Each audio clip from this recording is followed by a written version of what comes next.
Dear students, आज हम 9th class के चैप्टर फर्स्ट हिस्ट्री का अध्ययन करेंगे और पार्ट है आपका fourth. France abolishes monarchy and becomes a republic. The situation in France continued to be tense during the following years. तो फ्रांस की स्थिति आने वाले वर्षों में भी तनावपूर्ण बनी रही। Although Louis XVI had signed the constitution, he entered into secret negotiation with the king of Persia. यद्यपि लुईस 16 ने संविधान पर हस्ताक्षर किए थे, परंतु पर्शिया के राजा से उसकी गुप्त वार्ता चल रही थी। तो rulers of other neighbouring country were worried by the developments in France and make plans to put down the events that had been taking place there since the summer of 1789. तो 1789 की गर्मियों के बाद होने वाली ऐसी घटनाओं को नियंत्रित करने के लिए इन शासकों ने सेना भेजने की योजना बना ली थी। Before this could happen the national assembly voted in April 1792 to declare war against Persia and Austria. लेकिन जब तक इस योजना पर अमल होता, अप्रैल 1792 में नेशनल असेंबली ने पर्शिया और ऑस्ट्रिया के विरुद्ध घोषणा का प्रस्ताव पारित कर दिया। Thousands of volunteers thronged from the provinces to join the army। तो हजारों जो वॉलंटियर्स थे वे सेना में भर्ती होने के लिए जमा हो गए। They saw this as a war of people against kings and aristocracies all over Europe. They saw this। इससे ऐसा दिखता है कि ये जो युद्ध था लोगों का राजा और कुलीन वर्गों के खिलाफ पूरे यूरोप में फैलता जा रहा था। Among the patriotic songs they sang was the Marseillaise, composed by the poet Rosette de l'Isle। तो जो उनके होठों पे परंपरागत गीत था, देशभक्ति का गीत था, और वो पोएट ये कवि था रोजेट डी ले, इसके द्वारा ये बनाया गया था। It was sung for the first time by volunteers from the marshals as they marched into Paris and so got it name। The Marseillaise is now the national anthem of France।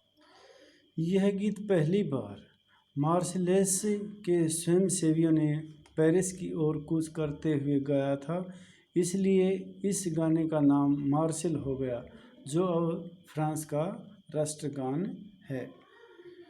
The revolutionary wars brought losses and economic difficulties to the people। जो क्रांति थी लोगों के लिए काफ़ी loss में हानि हुई और इकोनॉमिक डिफ़िकल्टीज पैदा होगी। While the men were away fighting at the front, women were left to cope with the task of earning a living and looking after their family.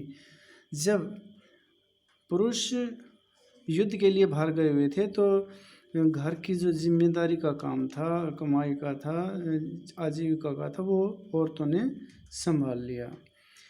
Large section of the population were convinced that the revolution had to carried further as the constitution of 1791 gave political rights only the richer sections of society।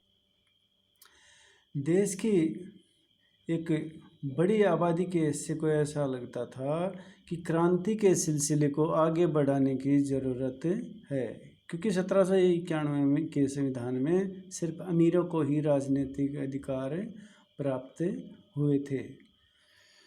तो political club became an important rallying point for people who wished to discuss government policies and plan their own form of action। तो इसके लिए लोग राजनीतिक क्लबों में अड्डे जमा कर सरकारी नीतियों और अपनी कार्य योजना पर बहस करते थे। The most successful of these clubs was that of the Jacobins, which got its name from the former convent of Saint Jacob in Paris। तो इनमें जो राजनीतिक क्लब थी उनमें अड्डे जमा कर सरकारी नीतियां, अपनी कार्य योजना पर बहस करती थी, लोग बहस करते थे उनके ऊपर।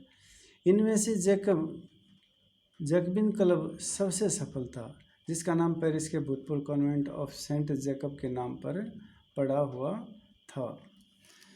वुमेन, और ये बाद में एक राजनीतिक दल भी बन गया था। Women too who had been active throughout this period formed their own clubs। Section 4 of this chapter will tell you more about their activity demand।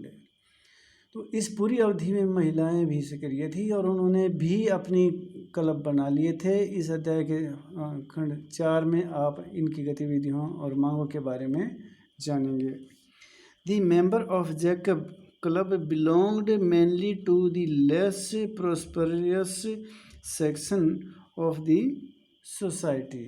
Jacob club के सदस्य मुख्यतः समाज के कम समर्थ हिस्से से आते थे। They included small shopkeeper, artisan such as showmaker, pastry cooks, watchmakers, printers, as well as servants and daily wages workers. इनमें छोटे दुकानदार और कारीगर जैसे जूता बनाने वाले, पेस्ट्री बनाने वाले, घड़ी साज, छपाई करने वाले और नौकर व दिहाड़ीदार मजदूर शामिल थे। Their leader was Maximilian Robespierre. ये जो मिलियन रिबोस्पायर था, ये इनका लीडर था। A large group among the Jacob decided to start wearing long striped trousers similar to those worn by dock workers। तो जोकबिन के एक बड़े वर्ग ने गोदी कामगारों की तरह धारीदार लंबी पतलून पहनने का निर्णय किया। This was the set themselves apart from the fashionable section of society, especially noble who wore knee breeches। तो जैकब जो ऐसा उन्होंने समाज के फैशन परस्त वर्ग, खासतौर से घुटनों तक पहने जाने वाले ब्रीचेस पहनने वाले कुलीनों से खुद को अलग करने के लिए ये ऐसा किया था। इसके बाद नेक्स्ट वीडियो में देखेंगे।